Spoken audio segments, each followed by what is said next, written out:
Bonjour les amis, ici voici Maïssa, j'espère que tout va bien pour vous. Alors je viens vous partager aujourd'hui un petit texte de Initiation au mystère des roses, le nouveau livre qui vient de sortir et qui il présente le travail qu'on fait au Temple des Roses.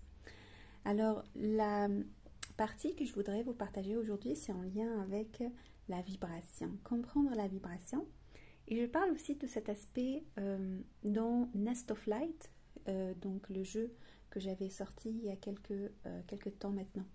Parce que de plus en plus, on se rend compte de l'importance de la vibration, des fréquences.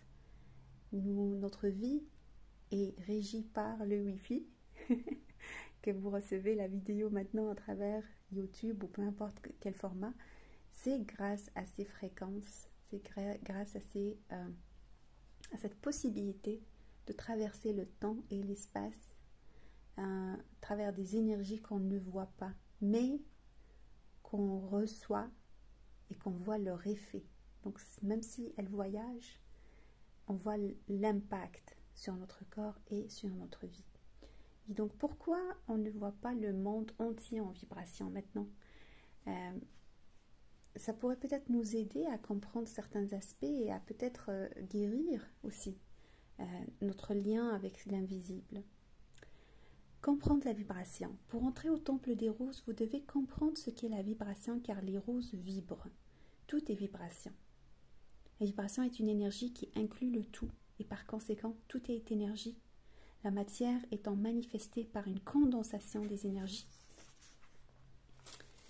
Cette prise de conscience est importante pour nous amener à reconnaître ce que l'on dégage comme forme de vibration par nos pensées, nos émotions, nos mots et nos gestes, d'où l'utilité d'être et d'agir en pleine conscience et de porter attention à ce que l'on dégage et ce que l'on reçoit d'autrui.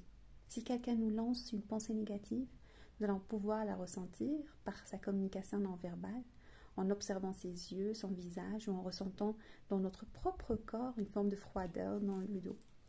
Des émotions reliées à de la tristesse aussi, on peut ressentir ça, ou de la colère ou d'autres sensations. C'est une nouvelle façon de voir les choses, de ressentir la vie, de percevoir l'énergie autour de nous et de faire la part des choses en reconnaissant et en prenant la responsabilité bienveillante de ce qui nous appartient et en rendant à autrui ce qui leur appartient.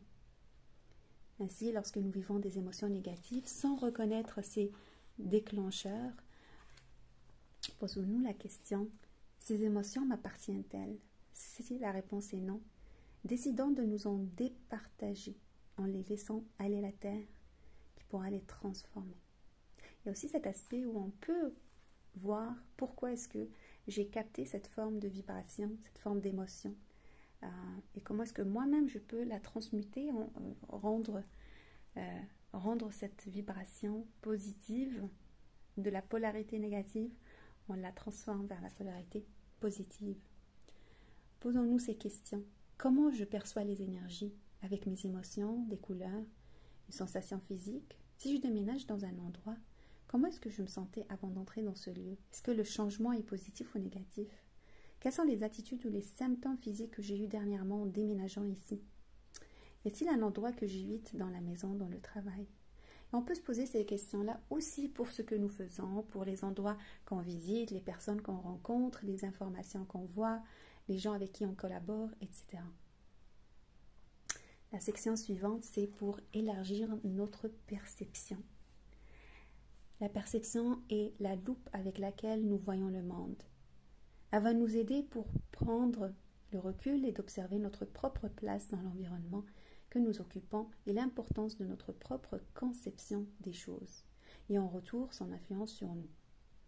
Si nous percevons un dysfonctionnement au niveau d'un de nos chakras, par exemple, nos responsabilités, c'est pas juste de le ressentir, mais aussi de comprendre l'origine de ce dysfonctionnement, d'identifier sa porte d'entrée, de conscientiser l'impact de nos schémas de pensée sur nos perceptions, penser sur nos actions.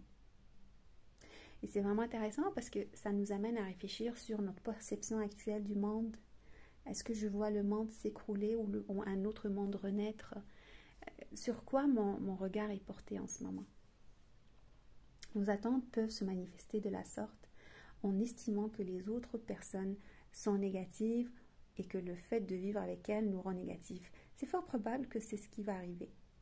C'est ce que l'on appelle une prophétie auto-réalisatrice.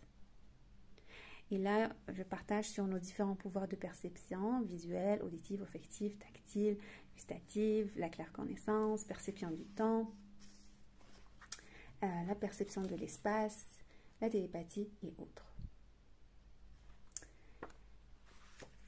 Et donc, le message qui me vient très très fort aujourd'hui, c'est qu'est-ce que je vibre